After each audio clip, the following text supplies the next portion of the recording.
नमस्कार साथियों, मैं पंकज अपने YouTube channel Bhim study by PK में स्वागत करते हैं। आज है किसान दिवस। हर एक साल 23 दिसंबर को किसान दिवस मनाया जाता है। किसानों के महत्व को पहचानने के लिए, उनके चुनौतियों को दूर करने के लिए, भारतीय किसानों के क्या योगदान है भारत की अर्थव्यवस्था में, उनको समझने के लिए, उनको सम्मान देने के लिए, उनके जीवन स्तर को बेहतर करने के लिए किसान दिवस 23 दिसंबर 2001 से मनाया जा रहा है। किसान दिवस चौधरी चरण सिंह के जन्मदिन पर मनता है। चौधरी चरण सिंह का जन्म 23 दिसंबर 1902 ईस्वी में हुआ था। चौधरी चरण सिंह जी भारत के 5वें प्रधानमंत्री थे। जनता पार्टी से प्रधानमंत्री बने थे। वह गैर कांग्रेसी प्रधानमंत्री थे। दूसरे नंबर का लगभग 6 से 7 महीने करीब करीब उनका कार्यकाल रहा था। 28 जुलाई 1979 से लेकर 14 जनवरी 1980 तक चौधरी चरण सिंह जी भारतीय स्वतंत्रता संग्राम में सक्रिय थे, जैसे स्वाधीनता आंदोलन और सविनय अवज्ञा आंदोलन। उनके बुकों का नाम था शिष्टाचार, गरीबी, भारत की गरीबी तथा उसका समाधान, भारत की आर्थिक नीति तथा गांधीवादी की रूपरेखा। ये उनकी महत्वपूर्ण किताब थी। उनका मृत्यु 29 मई 1987 को हो गया और उनको किसान घाट उनका समाधि स्थल है। ये महत्वपूर्ण प्रश्न बनता है और पूछता भी है कि चौधरी चरण सिंह की समाधि स्थल को क्या कहते हैं, तो उनके समाधि स्थल को किसान घाट कहते हैं। अब आइए हम अपने भारतीय किसानों के कौन कौन सी चुनौतियों का सामना करना पड़ रहा है। भारतीय किसान सबसे पहले सुखाड़ और बिगड़ते मौसम का सामना करना पड़ता है। कभी सुखाड़ हो जाता है तो कभी बाढ़ हो जाता है। और दूसरी समस्या ये है कि किसानों के लिए प्रॉपर गोदाम की व्यवस्था नहीं है।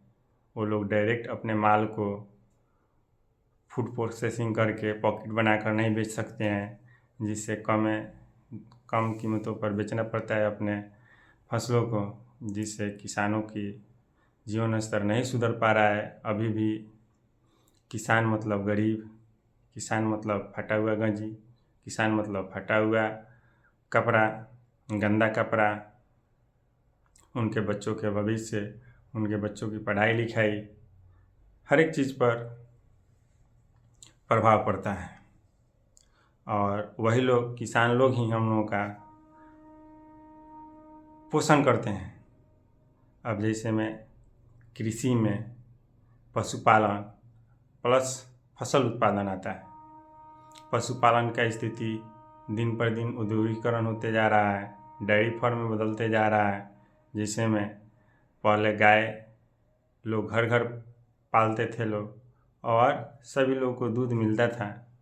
अब इतना महंगाई बढ़ते जा रहा है और अभी भी हम लोग पारंपरिक कृषि से जुड़े हुए हैं, जिससे हम लोग बेहतर प्रदर्शन नहीं कर पा रहे हैं। हम लोग कृषि प्रधान देश में बिलोंग करते हैं और कृषि के दिन पर दिन उत्पादकता घटते जा रही है।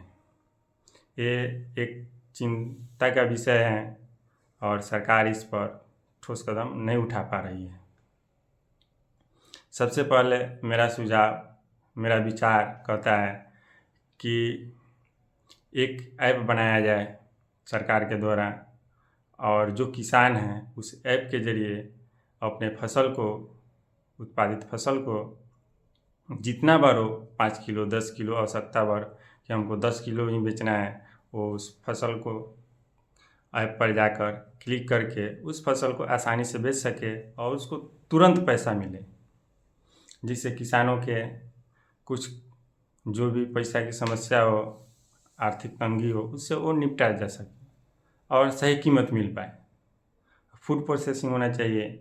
जैसे में हम पॉपकॉर्न ट्रेन में खरीदते हैं तो 200 रुपये किलो मिलता है, वही हम मॉल में खरीदते हैं तो 400 रुपये किलो मिलता है। वही पॉपकॉर्न सीड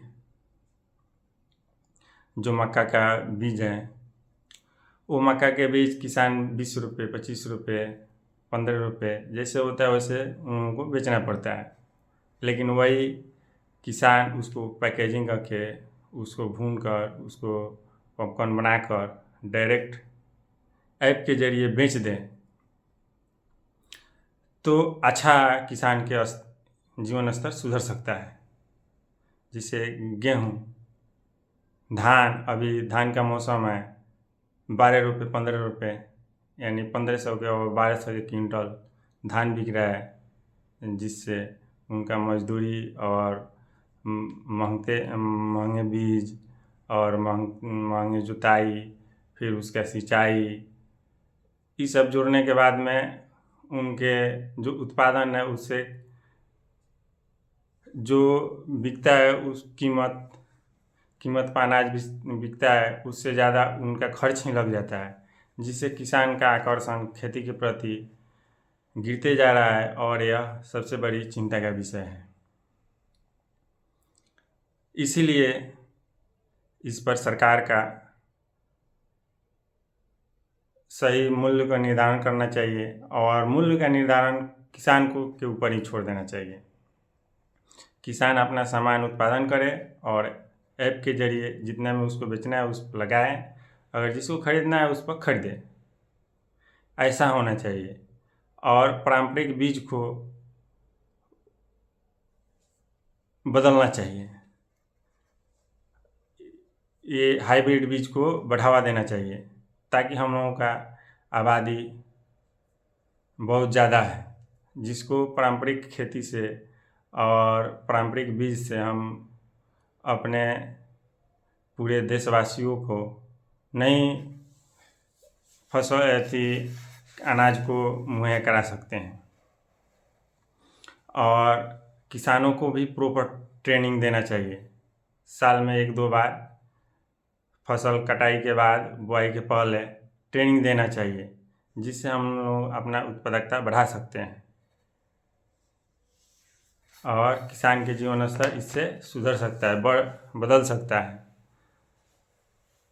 ऐसे ही फल फ्रूट की हम बात करें तो हम एक बार गांव अब की अगस्त में गए थे, देखे थे ऐसा ही जो पुराना वाला अमरूद का पेड़ है, ऐसे ही छोटा छोटा पारंपरिक अमरूद है, वो ऐसा ही पक के गिर रहा है, नष्ट हो रहा है। अगर वही अमरूद, गुआवा, जौन हम लोग महाराष्ट्र में पेरू बोलते हैं, वो उन्नत किस्म के पौधा का उपयोग करके किसान अच्छा खासा पैसा कमा सकता है उससे।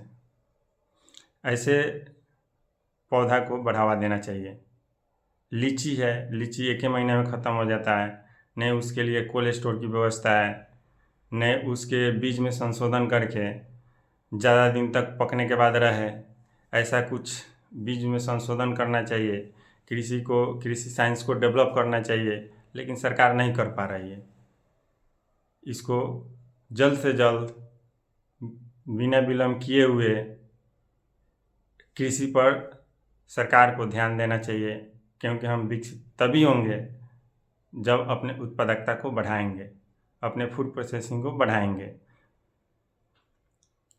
अगर ऐसे नहीं बढ़ाएंगे तो हम लोग विकसित की सपना और केवल योजनाओं में विकसित सब जुड़ने से विकसित नहीं हो पाएंगे। Thank you, good night.